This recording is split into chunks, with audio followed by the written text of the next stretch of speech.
About 3 years ago, I joined Wake Up Warrior. It's a $100 challenge, 40 days ish, of basically the foundation of the concept is we live by a code. That code is tell the fucking truth. Some people don't like that language. Some people don't like some of the things that I say because I use words that are uncomfortable for a lot of people, and I'm okay with that. But when it comes to the code, there's no room for toning it down. Here's the thing. I've talked about this multiple times, and there is a critical factor here that I think people misinterpret a lot. You know, the code is not necessarily about moral high ground. Yes, there is a component of character. There is a component of integrity and authenticity that comes with it. But the code's actually about power.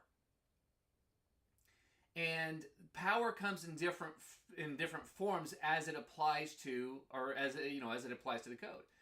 One is that when you don't lie, you don't fucking lie, you never worry about being caught. You never worry about exposure.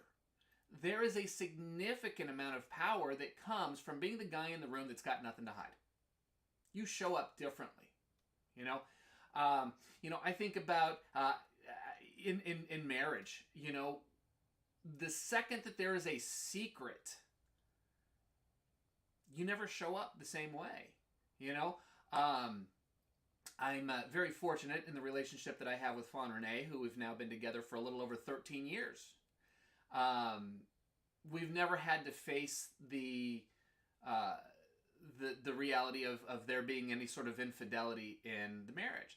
That doesn't mean that I haven't had things to hide. I have done some pretty, despicable things over the course of the years that I'm not proud of. And they've stemmed around baggage that I've carried in from other relationships. And look, anyways, the fact is that I've done some things that I was not proud of, and I held on to this, and I lived in this moment of just anxiety, thinking, what if I get caught? Would she leave me if she found out the truth? I snooped into some stuff that I shouldn't have. And it I felt dirty. I felt awful. And when I was around her until I came clean, it was one of the most disgusting feelings I've ever felt in my life. And ultimately, when I came to her and said, listen, we have something that I need to share with you,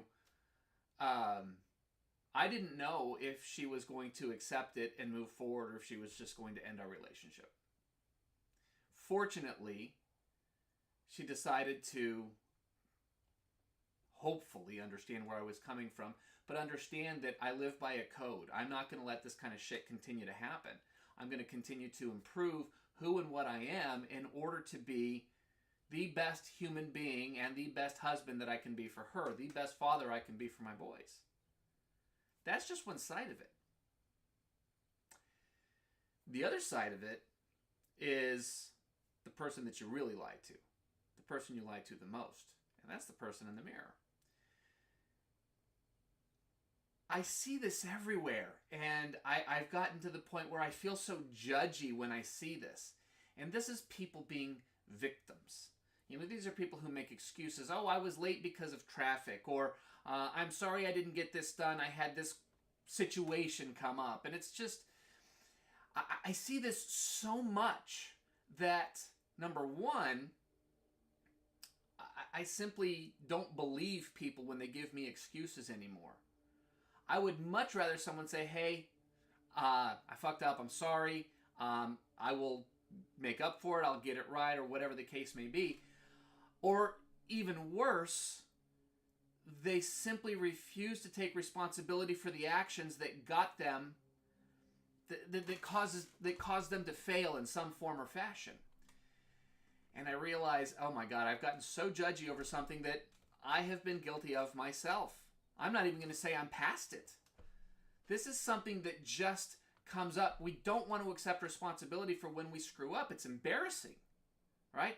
Not only is it embarrassing, but it's just hard to face that I was the guy who was not responsible enough to handle whatever. We don't want other people to think worse of us. So what happens is we convince ourselves that it was a traffic issue, or, I had this impossible situation in my world that I couldn't work around. There was a death in the family. There was a this, there was a that, whatever the case may be. And we all know stories of someone who's had a grandparent die 16 times. Because that's one of those excuses that nobody wants to challenge you on, because, well, what if it's true? Well, the 16th time, we can pretty much agree that somebody's full of shit. But what ends up happening is I don't think that this is a question of it being lying to other people. I think it's a question of lying to ourselves because we don't want to face the fact that we're that guy. But let me tell you right now, I'm that guy. I try not to be that guy. And I'll tell you why. And again, this doesn't come to this moral high ground. But when somebody else is responsible for my failure, there's not a damn thing I can do about it. When I'm responsible for my failure, I have control. I can fix it. I can do something about it, and I can change it. That's power. I think about historically my life. As you guys know, I recently turned 50. I'm not a young guy anymore. I think about like 20 years of my professional life. I always landed within like this little window of success. Like I never really fell below a certain level, but I never exceeded a certain level either. And it's amazing how quickly that changed for me when I started accepting responsibility for all the good, the bad, and the ugly that happened in my professional life. In fact, I don't mind sharing this. I don't say this to brag, but I have multiple facets of my income, but the variable portion of my income, the income where I have control over the actual amount, has doubled in the last 6 months into a range that I've actually never been in my life professionally. And this comes, I would, to the very ends of my being, tell you that this comes from taking responsibility for my circumstances. Plain and simple. So when I talk about living by the code, yes, there is the moral aspect of it. Yes, there is a question of character. Yes, be honest and truthful and authentic to the people that are in your world, particularly those most important people. But most important is be honest and truthful with yourself.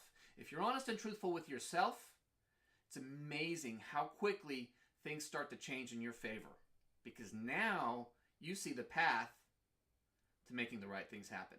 Anyway, that's it for me today. I appreciate you guys. I love you all. God bless. Have a wonderful rest of your Monday, and I'll see you guys tomorrow.